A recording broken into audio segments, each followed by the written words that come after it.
So hello everyone, मेरा नाम है आजम और आज हमारी वीडियो का टॉपिक है apple snail. So let's begin the video.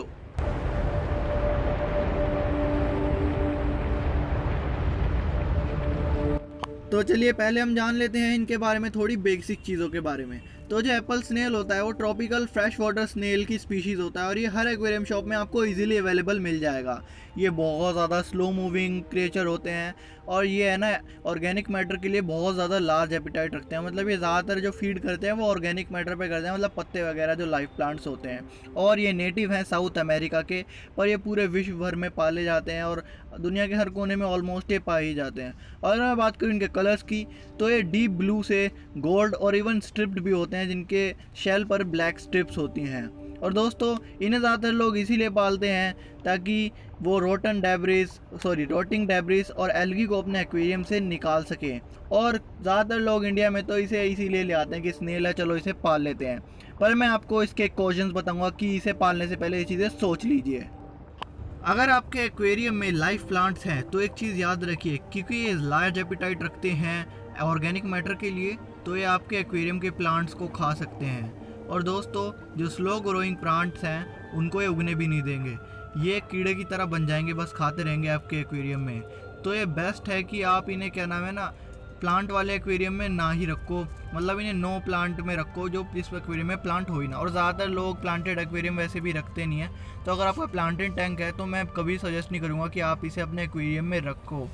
और आप दोस्तों इसे श्रिम्प वगैरह के साथ बिल्कुल मत रखना। और जो जितने भी जो क्रिएचर्स होते हैं, जितनी फिशेस होती हैं जो ऑर्गेनिक मैटर पे फीड करती हैं, छोटी होती हैं, स्लो होती हैं, उनके साथ इसे बिल्कुल मत रखना, क्योंकि उन्हें खाने ही नहीं देगा और वो भूख से ही मर जाएंगे।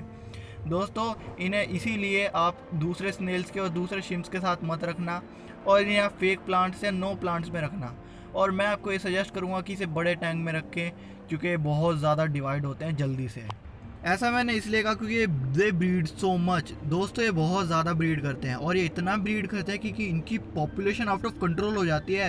ये आपको हार्ड टू कंट्रोल हो जाएगी, आप कंट्रोल ही नहीं कर पाओगे इनकी जो पॉपुलेशन है उसको, आप परेशान हो जाओगे। और जो एग्स ये देते हैं वो वाटर लेवल के ऊपर देते हैं, मतलब जहाँ तक एक्वेरियम का पानी होगा उससे ऊपर ये एग्स देंगे। नॉर्मली ये झोंपड़ी के पास अंडे दे देते हैं, और अगर आप इनके अंडों को डिस्ट्रॉय कर दोगे तो वो भी सोल्यूशन नहीं होगा, क्योंकि दोबारा बार बार अंडे देंगे। और मान लो इनके अगर अंडे फर्टिलाइज हो गए तो दोस्तों अगर आप हफ्तों बाद उस जहाँ पे अंडा आपने उखाड़ रखा है वहाँ तक पानी भरोगे तो इनके अंडे इतने हार्ड होते हैं, इतने ज़्यादा स्ट्रॉन्ग होते हैं कि तब भी उसमें से बच्चे निकल जाते हैं। तो आप सोच सकते हो कि ये कितने ज़्यादा हार्ड टू कंट्रोल होते हैं इनकी पॉपुलेशन वगैरह। अगर आप फिर भी इन्हें पालना चाहते हो तो मैं आपको इनकी मेजरमेंट्स और टैंक कंडीशंस बता देता हूँ। ये 70 से 80 डिग्री फ़ारेनहाइट के टेम्परेचर में रह लेते हैं, जिसको अगर मैं सेल्सियस में बताऊं तो ये है 21 से 27 डिग्री सेल्सियस। इनके लिए परफेक्ट पीएच होता है 6.5 से 8 का, जो बहुत ही ज़्यादा बड़ी मात्रा में फैला हुआ है। और इनके साइज़ में मत जाना, आप एक्वेरियम शॉप में इन्हें छोटे साइज़ में देख के ले आते हो, पर ये 1 से 2 इंच तक बड़े हो सकते हैं, बहुत लार्ज हो सकते हैं, and they can be destroyer. दोस्तों इसीलिए मैं कह रहा हूँ कि बहुत सोच समझ के इसे पालना। और आपको इन्हें पालने के लिए क्लीन वाटर रखना पड़ेगा, आपको नाइट्रेट और अमोनिया लेवल बिल्कुल ज़ीरो रखना पड़ेगा। वैसे नाइट्रेट 40 पार्टिकल पर मिलियन चलता है, बट नाइट्राइट और अमोनिया बिल्कुल भी झेल नहीं पाते। तो प्लीज़ अगर इसे आप पाल रहे हो तो सोच समझ के पालना। चलिए अब बात करते हैं कि ये क्या खाते हैं। दोस्तों ये ओमनिवोरस होते हैं और ये क्या नाम है लार्ज एपिटाइट रखते हैं ऑर्गेनिक मैटर के लिए, तो ये कुछ भी खा लेते हैं। अगर आप इन्हें स्मॉल टैंक में रख रहे हो बहुत सारी फिशेस के साथ तो इन्हें एक्स्ट्रा फूड देना, क्योंकि क्या पता तब इन्हें खाना ना मिल पाए और क्या पता दूसरी फिशेस को ही खाना ना मिल पाए। तो दोस्तों इन्हें सोच समझ के बिल्कुल पालना। और दोस्तों चलिए अब चलते हैं आगे की चीज़ पर, जिसका नाम है ब्रीडिंग। ये लिटरली एक ऐसा वाटर एनिमल है जो किसी भी कंडीशन में ब्रीड कर सकता है, और इनमें कोई मेल फीमेल नहीं होता, ये असेक्सुअल होते हैं। मतलब असेक्सुअल तो नहीं कह सकते, पर इसमें कोई मेल फीमेल नहीं होता। इसमें स्नेल्स खुद ही अपना रोल डिसाइड कर लेते हैं कि कौन एग देगा और कौन एग को फर्टिलाइज करेगा। तो दोस्तों ये आपको ट्रबल में डाल सकता है, क्योंकि एग्स चिपक भी जाते हैं जैसे मैंने बताया, और आप अगर एग को हटा भी दोगे फिर आप उस लेवल पे दोबारा पानी भरोगे तो आपको दोबारा स्नेल दिखने लगेंगे आपके एक्वेरियम में। और एक टाइम ऐसा आएगा कि आप परेशान हो जाओगे स्नेल से अपने एक्वेरियम में, वो आपकी मछलियों को भी परेशान कर देंगे। वो यार देखो, इंसानों की भी पॉपुलेशन बढ़ रही है तो लोग परेशान ही हो रहे हैं, रिसोर्सेज की कमी हो रही है। आपके एक्वेरियम में भी ऐसे होगा, अगर पॉपुलेशन बढ़ती रहेगी तो रिसोर्सेज की कमी आएगी।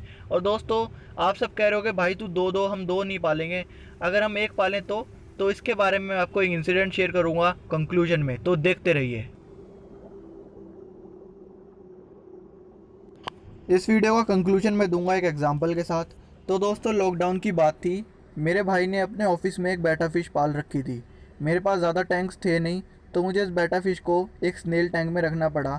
उस टैंक में एक शम्मनकिन गोल्ड फिश थी और क्या नाम है, एक स्नेल भी था, तो दोस्तों, और एक प्लेटी फ़िश भी थी उसमें। तो मुझे अर्जेंटली उसे उसमें रखना पड़ा क्योंकि कोविड की वजह से लॉकडाउन लग गया था, तो मुझे रखना पड़ा था।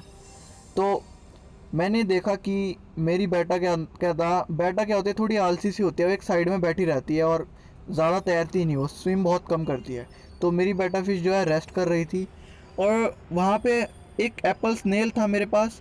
वो उसकी क्या नाम है, टेल पर चढ़ गया और उसकी टेल से चिपक गया। और जब मेरी बेटा फिश उठी तो उसकी टेल पूरी फट चुकी थी और वो मर गई थी, वो तैर भी नहीं पा रही थी सही से, और ऑब्वियसली उसकी डेथ हो गई।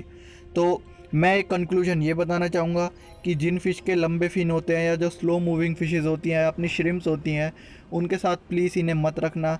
आप इन्हें फास्ट स्विमर के साथ रखना। मैं तो ये आपको बताऊँगा, थोड़ी बड़ी फ़िशेज़ के साथ रखो तो सही है।